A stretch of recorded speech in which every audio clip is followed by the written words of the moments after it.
te espante.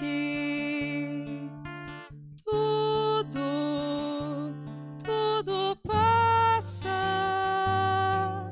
Só Deus não muda. A paciência tudo alcança. Nada te falta com Deus no coração. Só Deus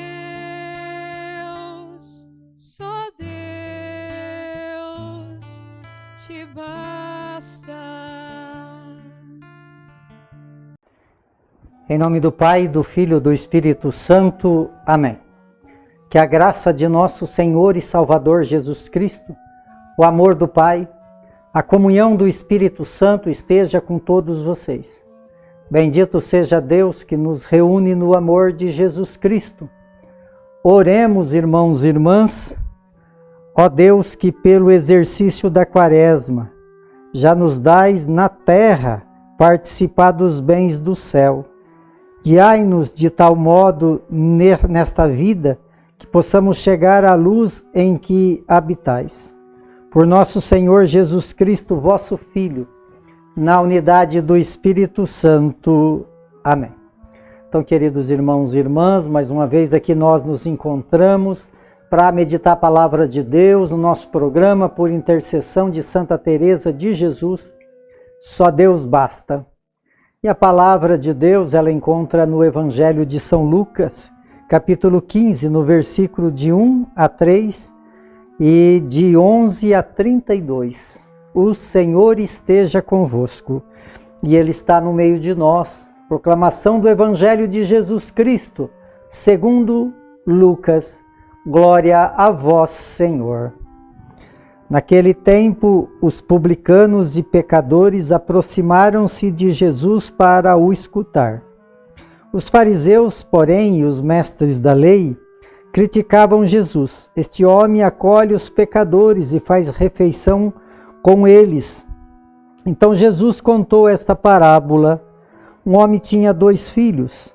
O filho mais novo disse ao pai: Pai, dai-me a parte da herança que me cabe. E o pai dividiu os bens entre eles. Poucos dias depois, o filho mais novo juntou o que era seu e partiu para um lugar distante. E ali esbanjou tudo numa vida desenfreada. Quando tinha gasto tudo o que possuía, houve uma grande fome naquela região e ele começou a passar necessidade. Então foi pedir trabalho a um homem do lugar que o mandou para seu campo cuidar dos porcos. O rapaz queria matar a fome com a comida que os porcos comiam, mas nem isto lhe davam. Então caiu em si e disse: Quantos empregados do meu pai têm pão com fartura e eu aqui morrendo de fome? Vou-me embora, vou voltar para o meu pai. E disse-lhe: Pai, pequei contra Deus e contra ti, já não mereço ser chamado de teu filho. Trata-me como um dos teus empregados. Então ele partiu, voltou para o seu pai. Quando ainda estava longe, seu pai o avistou e sentiu compaixão. Correu-lhe ao encontro, abraçou e cobriu de beijos. O filho então lhe disse: Pai, pequei contra Deus e contra ti. Já não mereço ser chamado de teu filho.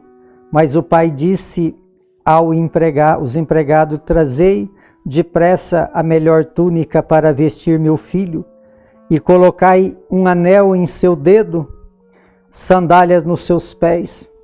Trazei um novilho gordo e matai. Vamos fazer um banquete, porque este meu filho estava morto e tornou a viver, estava perdido e foi encontrado. E começou a festa. O filho mais velho estava no campo. Ao voltar para perto da casa, ouviu música e barulho de dança. Então chamou um dos criados e perguntou o que estava acontecendo, e o criado respondeu: O teu irmão que voltou, teu pai matou um novilho gordo para recuperar a sua saúde. Mas ele ficou com raiva e não queria entrar. O pai saiu, insistiu com ele. Ele, porém, respondeu ao pai: eu trabalho para ti há tantos anos, jamais desobedeci a qualquer ordem tua, e tu nunca me destes um cabrito para eu festejar com os meus amigos? Quando chegou esse teu filho que esbanjou teus bens com prostituta, mata para ele um novilho cevado? Então o pai lhe disse: filho, tu estás sempre comigo, tudo o que é meu é teu. Mas era preciso festejar e alegrar-se, porque este teu irmão estava morto e tornou a viver, estava perdido e foi encontrado. Palavra da salvação. Glória a vós, Senhor. Então, queridos irmãos e irmãs, essa parábola do filho pródigo é uma parábola muito conhecida por todos nós, cristãos católicos, e todos os cristãos que nos escuta, que nos acompanha, conhece muito bem esse texto. Então, esse tempo de Quaresma é um tempo de nós refletir sobre a misericórdia de Deus. Como é linda a misericórdia de Deus. É um Deus que está sempre pronto a nos perdoar. Por isso, esse tempo de Quaresma é um tempo chamado de um tempo propício para a conversão. Quer dizer, converter, mudar de vida, isso que Deus quer para a nossa história. E aí conta então essa parábola do filho pródigo. E esse filho mais novo, ele queria ficar livre, né? Ter essa liberdade. E na verdade essa liberdade nos é concedida mesmo por Deus. Só que o mau uso da liberdade, ela se torna libertinagem. E aí escraviza o ser humano. E esse filho queria distância para viver sua vida fantasiosa. E todos nós, filhos de Deus, quando apartamos de Deus, a consequência, elas são muito duras. E não ia ser diferente com esse filho desobediente. E aí então ele chegou no fundo do poço, como todos aqueles que longe de Deus vai se encontrar nessa situação uma hora mesmo, não tem jeito. E aí então ele começou a imaginar que na casa do pai dele, os empregados teriam comida com fartura e ele ali não tinha nem lavagem de porco para ele comer. Ele falou: eu vou voltar para o meu pai. Né? Quer dizer, nesse caso, como é necessário muitas vezes para quem é desobediente o sofrimento. Muitas vezes nós rezamos para as pessoas se converter, talvez o sofrimento seja o caminho da conversão. Porque quando chega o sofrimento, as pessoas começam a olhar para a sua história e por aquilo que ele viveu e perdeu por desobediência. E aí então ele volta para o pai. Ele, ao voltar para o pai, ele encontra o pai de braços abertos. Olha que coisa linda. Quer dizer, voltar. Ele chegou a se humilhar para o pai e dizer: pai, eu pequei contra o céu e contra ti, não mereço ser chamado de teu filho, me trata como um dos seus empregados. O pai nem ouviu. O pai não queria tratar ele como empregado, o pai queria tratar ele como filho, porque o pai esperou ele de volta, porque o pai é pai, nunca deixa de ser pai. E aí não mandou colocar nele um anel no dedo que representa que ele tinha direito de novo da herança. Sandálias nos pés, vestimento que representa a dignidade. E ele volta então a ser integrado na família. Esse é o pai misericordioso, aquele pai que observa as coisas, né? E aí então esse filho voltou, aquele que estava lá certinho, o mais velho, ficou revoltado. Humanamente falando, se nós olhar de uma forma humana, nós vamos dar razão para o filho mais velho.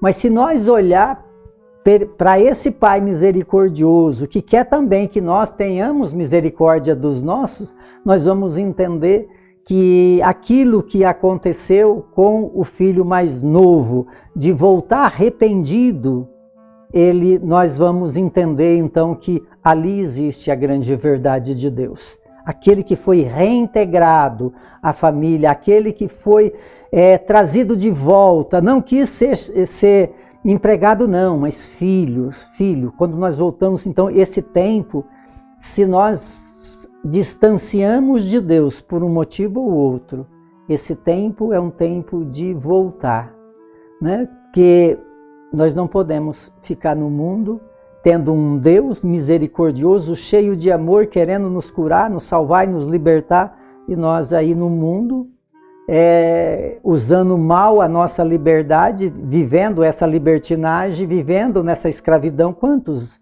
hoje a gente não luta tanto por mudança de vida, de tantos jovens que vivem vida distante de Deus e por isso então numa vida desregrada, escravo do mundo, dos vícios, de tantas situações. E aqui esse filho mais velho então, ele que estava ali junto com o pai, ele não compreendeu. Por quê? Não tem o mesmo coração do pai. O coração do pai é diferente do nosso coração. Por isso, muitas vezes, nós não entendemos a misericórdia de Deus. E por não entender a misericórdia de Deus, também não vivemos a misericórdia que precisamos nesse tempo de Quaresma. Então, que Deus possa nos ajudar, amados, a entender o Pai e viver de acordo com sua vontade. Por intercessão de Santa Teresa de Jesus, que desça sobre todos vocês, sobre todos aqueles que vocês amam, a bênção de Deus Todo-Poderoso, Ele que é Pai, Filho e Espírito Santo. Amém.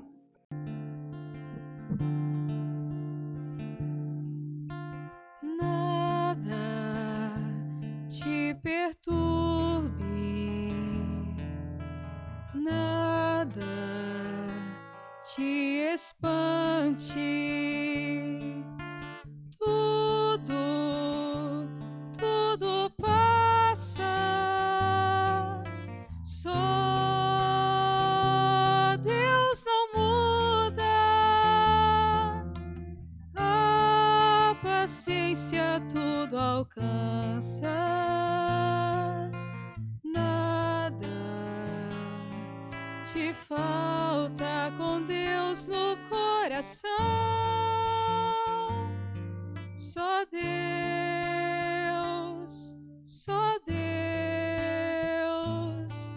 te basta.